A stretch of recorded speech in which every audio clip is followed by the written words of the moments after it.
And again, I'm going to tape this so that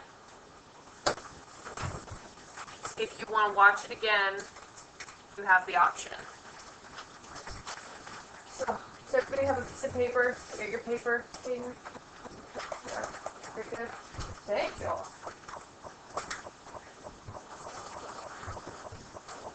So, my first question is, before I even start, why?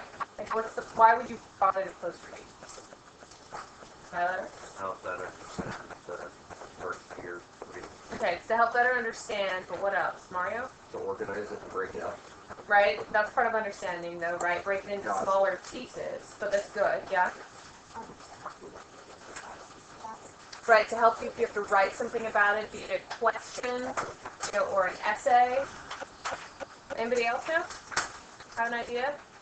It's to help you engage with the text, and a lot of people have a hard time with that. When they read, it's just they're like, oh, I looked at it, I did that thing in my brain, and I read it. I'm good. What I want you guys to do is to actually engage with the text, where as you're moving through it, you're underlining, you're asking questions, you're really getting involved with what you're reading. So, the first thing that you want to do when you start your close reading is annotating. And whenever I say annotating, I usually get about 85% blank stares. So what do you mean annotate? How am I supposed to know? What am I supposed to do? And you start with what's your purpose for reading. Why is it that that's been assigned? Why is it that you've chosen to read it? Are you going to write an essay after you're done? Are you going to answer a couple of questions? Do you have to take a reading quiz? Right? Is there something you're expected to learn? Like in history, when you're assigned to read pages from a textbook, you know that there's going to be a test on it. So when you annotate, when you participate in close reading, you're going to want to look for the details, the things that you know will be on that test. Are you just reading it for fun? And the last one I said, are you reading it for personal improvement? Sometimes we read books because we like the authors. It's not been assigned. So maybe you just want to be involved in that world. Maybe you have no interest in underlining things. Maybe you're reading a book because, I don't know, you're having a real hard time with depression and someone said, hey, maybe you should read this book. So perhaps maybe you would underline and circle and write notes in the margin because there's specific things that genuinely apply to you and that you want to remember and come back to. But the first step is ask yourself, why am I reading this? And that's going to inform how you annotate and how you close read. Does anyone need another minute? Okay. You'll look at different stuff. Like if you know that there's going to be a reading quiz, you'd want to look at who are the characters in this chapter, what happens, what are the small details. Because all reading quizzes are for comprehension, right? What happened? Who met who did what, were there any major changes? I always tell everybody, if you're assigned reading questions for a reading, look at the questions before you do your reading. That way, when you're reading, you're looking for the answers already. It's the same way when you take a test. You come in, you have to take those standardized tests every year. If there's a long reading passage, go look at the questions first, because the questions might only ask you about vocabulary. So you can save all that time and not even have to read the passage. Or, if they're asking specific comprehension questions, as you go through that passage, you can be looking and underlining and already finding the answers so you don't have to go back. Do we need more time? Sorry. You okay there, Tyler? Yeah, I don't know why I said that. I worked out. I It's just a little mental garbage just falling right out. Yeah. That's okay. So, once you've established your person... What? What? You didn't hear what he said. Oh, no, it was just like... there was nothing going on there. I can't process anymore. So, once you know your purpose, then you know what you need to do. You know what you need to find, and of course, you know how you're going to read it. Because if you're reading something for entertainment, you really don't need to pay attention that closely. If you're reading, seriously, you don't. It depends what you want to get out of that, but I mean, I always use the example of Twilight. You really don't have to pay attention to that one. You can just read it. Like, you can turn off half your brain and still understand everything that's going on. Like every Will Ferrell movie ever. There you go. Right? You don't have to really pay attention. You're not looking for nuance. You're not asking yourself about the intricate relationship between the characters because there is no intricate relationship between the characters. It's pretty obvious. You know? So you're going to read it really without much focus. You know, that's the sort of reading you do like before you go to bed because you're slowing your brain down. You know, you want something that's pure entertainment. It's not something you're going to focus on. Alright, comic books. Comic books are worth paying attention to. Like graphic novels are worth paying attention to, but you can read them with a little less focus because, you know, you don't have to create all those images in your head. Like we're going to get The Great Gatsby today. And I'm going to talk to you about, you know, pre-reading and pre-writing strategies because ultimately, what is your goal for reading that book? One is to understand it, but two, you're going to write an essay. So you're going to read it with a different focus. Very good? So what do? So you have to identify important or striking features within the text, notice patterns, predict meanings, and mark up the text. And this is where that personal opinion, personal eye comes in. Everybody comes up to me, well, what am I supposed to underline? Like, what are you doing? What are you looking for? And I'll give you an example when we get through this lecture. So, you know, identify important or striking features. Are words repeated? Is there a particular text structure? Short stories, this is more apparent. Poetry, it's more apparent. You know, are there word patterns? Are there character patterns? Are things repeated over and over again? And when I say predict meanings, what do you think is going to happen? What do you think something means? It's a way for you to stay mentally engaged with something that you might not be that interested in. You know, and I don't expect that you're going to find everything in this class amazing. That's fine. But you do need to find a way to stay engaged because your entire life you're going to be given reading assignments. You know, even when you go and you get a job and you have a career, there's always going to be something that somebody wants you to read, and you have to figure out how is it that I'm going to stay engaged with this even though it's completely boring. You know, and part of that is just, where is it going to go? Where is it going to take you? Make a little prediction, you know, at the beginning of a book, at the beginning of a chapter. You know, I wonder if these two characters are going to get together.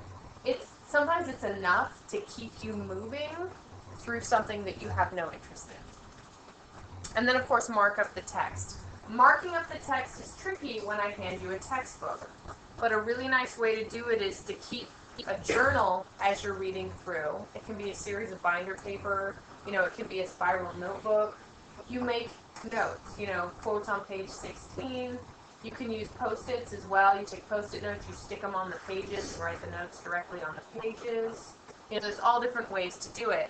But you mark up the text so that you can remember where things are, because how many people have sat down to write an essay after they've read a book, and they've done no underlining, no creating of quotes, you haven't looked for anything. So now you have to go back through 250 pages and somehow try to find examples. Right? It's crazy. So the best way to start is, you know, start looking for things as you're working your way through.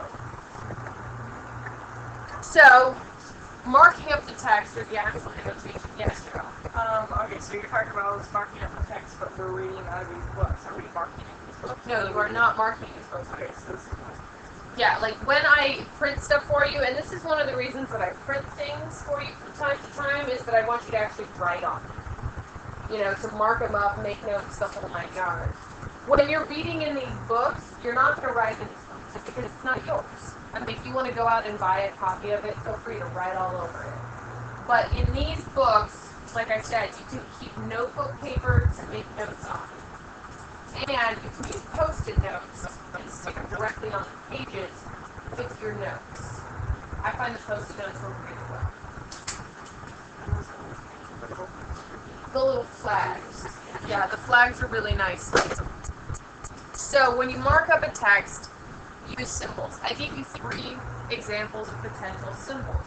You can use anything you want. Some people put stars next to things they find interesting. Some people put smiley faces. You know, it's like you invent your own system. I pretty much use stars and question marks. You know, that's just what I do. Stars and question marks. I've never really used exclamation points. I underline stuff that I feel is of importance.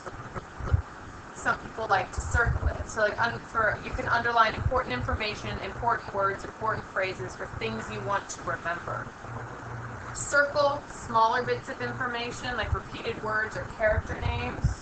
When new characters are introduced, it's a good thing to circle that character and then make a note somewhere either on your post-it note or on a separate sheet of paper. You know, page 16, Jordan Baker, new character. These are her character traits that I know of so far. It gives you a reference point to go back to, especially if you're going to write a character analysis essay. And then box, unfamiliar words to be defined using a dictionary. And that's another thing that you can put in your journal or whatever it is that you're keeping as you're reading. Write down the definitions. I know it seems tedious and time-consuming and everybody rolls their eyes, but if you really want to build your vocabulary, you have to be willing to look things up. And then you have to be willing to write those definitions down. You have a reading journal or a separate sheet of paper because it really starts to ingrain those words, you know, into that long-term memory. Because you need to get them from the short-term memory to the long-term memory. And the way you do that is through repetition. Anybody have any questions about this? Okay. So in the margins, if you've got a wide margin, you can use that to write down definitions. If you don't, then obviously you wouldn't put the definition of words in the margins. Identify developing themes. That's one of the things, like, say there's 3 themes in a book, and you're working on watching them develop. You can, you know, establish, like, say, theme 1, you give it an A. So every time you put an A in the margin, you know that that's a reference to theme 1, and then so on and so forth. And like I said, you have to figure out what works for you. I can give you a system, do my system, and then let your own develop over time. Summarize or paraphrase sections or difficult passages. This is a very, very good tool for when you're going to have to take reading quizzes, and there'll be reading quizzes on The Great Gatsby. At the end of every reading section, at the end of every chapter, write 3 or 4 sentences about what happened. It becomes a study tool for you because you know you're going to have to take a quiz. And I have no problem if you review your notes before you take the quiz, you just can't use your book. So who were the new characters? What did you learn about? What happened? 3 or 4 sentences. Quick. And then that way, when you come to class to take a quiz, you review for 5 minutes and you ace your quiz. It's also nice, like say you read a book well before it's due, you take your notes and then you can go back to it if you don't remember. Let's see. Describe the effect of an image, sound, or word. Is something important? Like, does an author repeat something over and over and over again? Because repetition is emphasis. It's not just that they couldn't think of something better to say. What is that effect on you? When they describe things in a particular way, how does that make you feel, and what is the purpose? Identify literary techniques, similes, metaphors, symbolism. You know, you can ask questions as you move through in the margins. You know, what's happening here? Who's this person? What's the significance? Sometimes you just write, you know, you ask a question by putting that question mark. It reminds you that, oh, I was unclear about this. I need to go back, maybe talk to April about it. And you can also make predictions in the margin about what's going to happen. It's a good way to keep track of your thoughts as you move through things. Does anyone have any questions? You need a couple more minutes straight? Okay. And the whole point is this, once again, it's keeping you engaged in the text.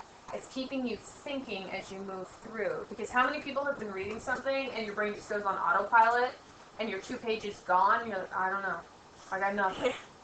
Happens to me all the time. But the best way to keep yourself focused is to really ask questions as you move through. Yeah, Tyler.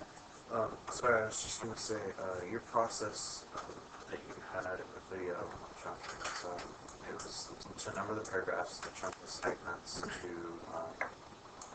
what was the next one? It was underline blocks. Important stuff, right. yeah. And then write a summary on the left, and however. Yeah. Right. Right. Because, and like I said, that's a way to do it. And that's the way I want you to do it as you're moving through these writings. But figure out what works for you. Maybe writing a summary in the left-hand side, maybe you want to combine your summary and your use of a power verb. That's fine. Does this section explain? Is it an example? Is it a counterexample? And you just want to write those things in one piece. That's fine too as you advance through it. But this time I want you to use both sections. So once again, what's the point? If you start doing this, your reading comprehension is going to improve tenfold. If you read with a purpose, you identify your purpose, and your interaction. You're going to allow yourself to have a conversation with the text, poem, or essay. And I know it seems a little weird and a little abstract-y, but the truth is, when you start underlining things, when you start having, asking questions, you really start participating. I don't read anything without a pencil in my hand, or a pen, or a highlighter. I underline every single thing I read. I always annotate. Because it gets me engaged with what I'm reading. I can ask questions, I can make notes to myself, I can underline important things, and I can go back and look at them. It's like I said, I just reread The Great Gatsby again. And I had a clean copy, and I went through and just started underlining and making notes. You guys ever notice that at the back of your books there's blank pages? It's for notes. Is that really what? Yeah, it's for notes. You can write, like if the book belongs to you, character names, crucial bits of information, all kinds of stuff. You've got 1, 2, 3 pages back here. 4 in this one. Tons of space. I know! The great thing about college, and probably some people say the worst thing, is you buy all your books. So you can write in all of them. And especially all the books that pertain to your major. You keep them. You don't sell them back to the bookstore. So that you have a record of everything that you learned. You have a record of the work that you did. And if you choose to go back to it, you still have that. So, like I said, make a style that's your own. And over time, you'll figure it out. You'll figure out what symbols you like. You'll figure out, okay, maybe you want to highlight words you don't know. And you want to put a box around things that repeat. It's your choice. Figure out what works for you. But don't get paralyzed trying to figure out where to start. Start with my system. Start by using my symbols. Start by underlining the things that I suggest and go from there. You have to be willing to trust yourself when you're doing this. Trust yourself that you know what's important. Establish your purpose for reading. And it's like everybody knows when you're reading a history textbook, look for dates, look for details, words that are in bold. Make sure you read all the boxes. What is the purpose of the section? Section titles are a good way to indicate what you're going to look at. Okay? Always remember that. So, does anyone have any questions? Anybody confused? Let me stop the recording.